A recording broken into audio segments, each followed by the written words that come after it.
Anger મેનેજમેન્ટના classes start કર્યા. શું વાત કરે છે ખરેખર? હા, ઓહો આ ચમત્કાર કેવી રીતે થઈ ગયો? બસ આમ એકદમ મન થયું તો કરી નાખ્યા. વાહ બેસ્ટમાં બેસ્ટ ડિસિઝન જો તારું. અને તું માને છે ને? અરે તાર તો ક્યારનું સ્ટાર્ટ કરી દેવા જેવું હતું આ. હા યાર, મેં ક્યારનું સ્ટાર્ટ કર્યું હોત ને તો કેટલાના ઉદ્ધાર થઈ ગયો.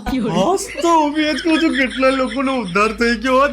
પણ જે બી છે અત્યારે આ સારામાં સારું ડિસિઝન સારું કર્યું જે બી કર્યું.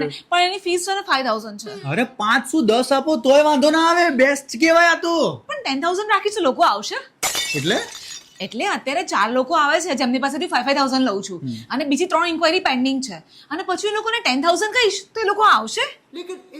એટલે તું લોકોને શીખવાડે છે? હાસ તો એટલે તું લોકોને એંગર મેનેજમેન્ટ શીખવાડે છે?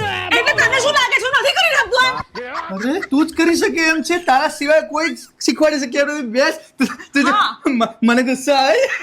મને નથી આવતો ને તો જો ફરક પડી જ જશે. બેટર. ભગવાન ભલું કરે. શું બોલ્યો? એટલે તારા જોડથી શીખીને જશે તો ભગવાન એમનું ભલું કરી દેશે એમ.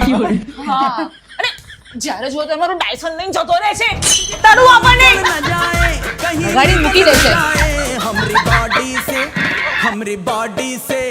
हमरी बॉडी से प्राण रे